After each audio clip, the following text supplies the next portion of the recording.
Hello, my name is Mariah and I will be going over pregnancy education today.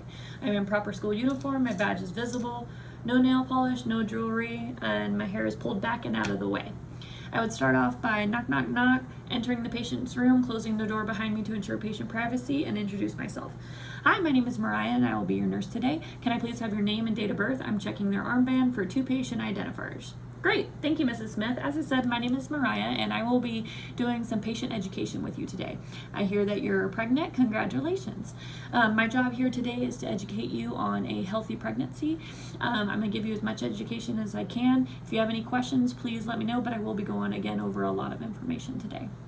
Okay, so first things first, we are in your about 8 to 10 week appointment because we just found out that you're pregnant. This is when we will, is the initial appointment or visit is somewhere between that time where we find out that you're pregnant and we go over all this information with you. From here on out for the first and second trimester, we'll see you about every once a month, and unless anything indicates that you need to come in sooner, and then as your pregnancy progresses from there on out, we'll be seeing you sooner and sooner. Again, this is completely up to you, but this is the recommendation for how often we'll see you.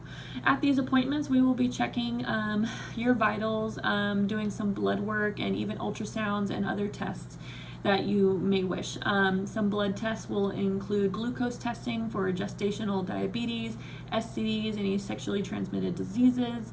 We will also be testing for vaccinations like any titers, your blood typing and screening, and urinalysis for any infections, also any problems with your kidneys or anything that's going on with mom, so that we are going through a healthy pregnancy. Now, some other procedures that we will do, like I said, are some ultrasounds. Ultrasounds, we're looking at the baby, measuring the baby, the size, what's going on. We're measuring the heartbeat, where the baby is facing, if they're upright, laying on the side, also the gender if you decide to know that. We can also do some amniotic fluid or tissue testing. This will help with genetic testing and any deformities or anything like that. We can do the blood test also on you and dad for genetic testing. So we're looking at, any comorbidities or family history that we might be precautious of during your pregnancy. Okay, so the next thing that we're going to go over is nutrition. So now that you're pregnant, you're eating for 2, so it's very important to have a well-balanced diet. Now, this diet includes things like your proteins, your vitamins, vegetables, fruits, grains, dairy, like all the good things, and a lot of hydration. Hydration is very important. It'll make your pregnancy go a lot smoother, especially when it comes up to your delivery. Now, for pregnant women, it's very common, 9 times out of 10, that most women will have a lot of cravings. We want to make sure that these cravings are healthy and we're putting really good nutrients into our body, because we're not just feeding ourselves, we're feeding our baby. Baby needs to have good nutrients for their overall development, and making sure there's no poor baby weight on delivery and we don't go into preterm labor. A mother can eat anywhere from 1,600 to 2,000 calories a day when we're pregnant. It's important to have some well-balanced vitamins and minerals, that folic acid, that zinc, vitamin D, vitamin A, and vitamin B12. All of these vitamins, really good nutrients. Again, it doesn't hurt to take a lot of things, but we don't want to overdo it. So with those blood tests, we're going to find out where you're at and find a good baseline and see what minerals are missing and what things we need to add. And there's also the prenatal vitamins, so we can go over all of that stuff. Now, with your nutrients comes your weight. We measure our weight in America based off of a BMI, which is your body mass index. This is measured with your weight in kilograms divided by your height in meters squared. This is an overall average that we have tested in America, and there's different ratings of whether you're underweight, normal weight, overweight, and then obese weight. Now, depending on where you are at, will determine how much weight you're supposed to be gaining. If you are underweight, we want you to eat a little bit more for the baby. If you're normal weight, we're going to keep it about the same of whatever you're eating, maybe a little bit more. If you're overweight, we're going to taper it down. And again, if you're obese, we really want to cut down how many pounds you should be gaining while you're pregnant. Now, in your first trimester, you want to gain anywhere from 2 to 4 pounds, and then, after your first trimester, second and third trimester, you should be gaining anywhere from 3 to 4 pounds every month. Okay, so we'll do your height and weight measurements, and then we'll find out where you're at and how much you need to be eating. And if you need a nutrition coach, we can definitely get you one and figure out what the healthy foods that you need to be eating are during your pregnancy. So with eating comes exercise. Exercise is very important also in your pregnancy, depending on where you're at already. Like, do you exercise? Yes? Okay, great. So exercise is very important. If you are already a high intensity working out person, you might want to taper it down a little bit. We're looking at any kind of exercise 2 times a week from 15 to 30 minutes. We're doing a lot of strength exercises. We're going to be building that core, building our overall body. Exercise is great. We want to keep it up. We just want to, maybe alter it a little bit from what you're doing now. You don't want to partake in any physical contact sports or like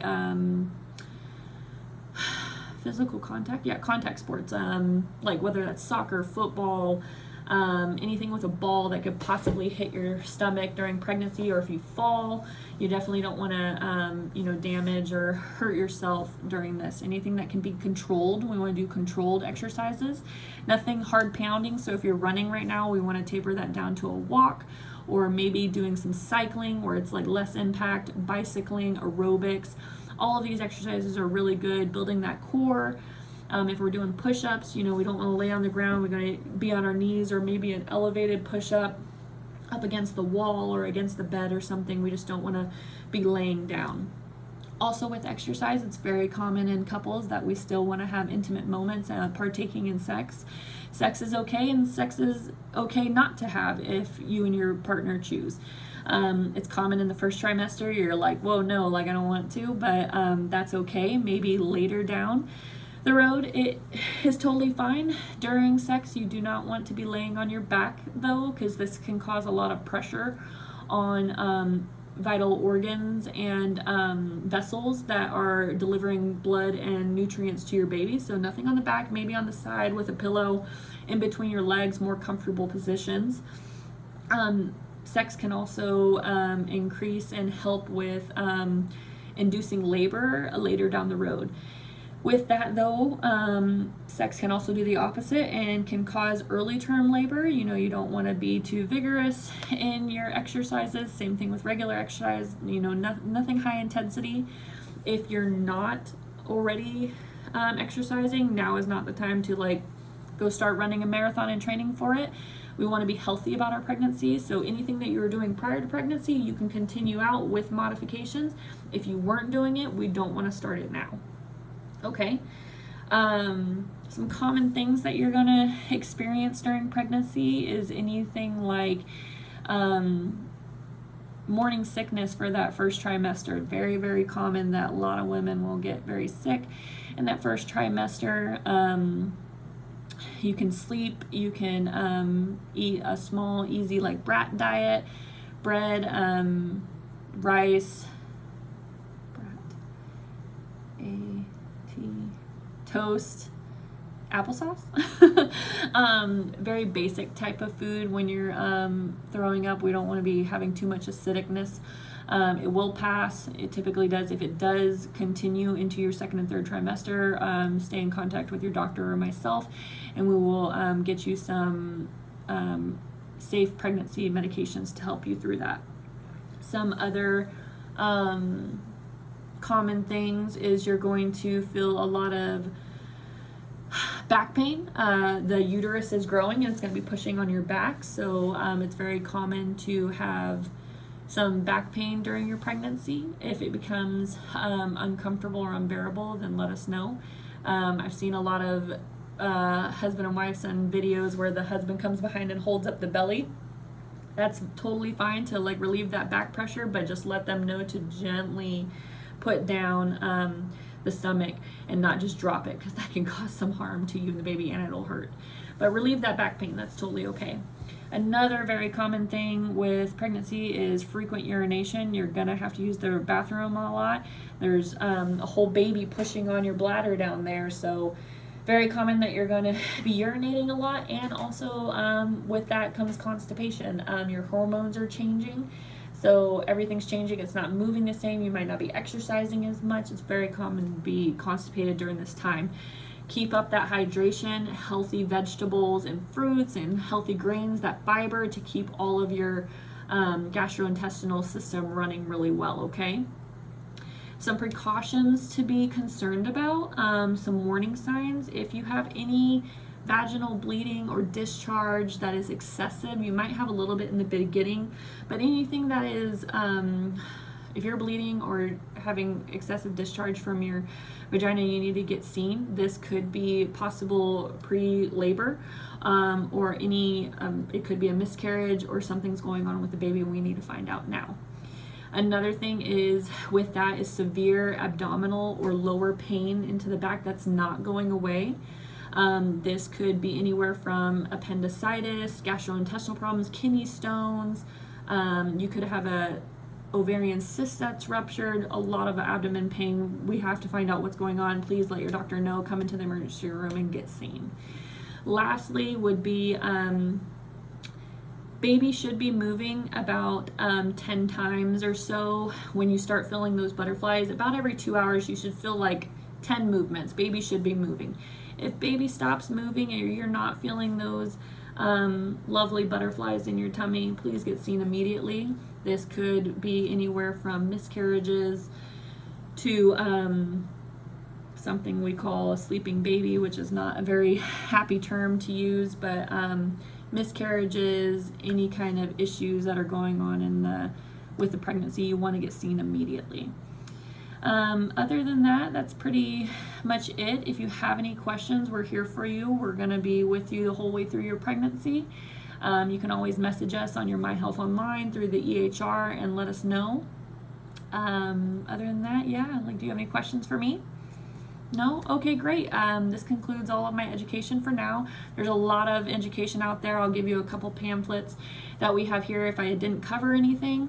But other than that, I'm going to go let the doctor know that you're ready to be seen, and I'll talk to you later. So I'm going to grab my stuff, close the door behind me, assure privacy, and go let the doc know.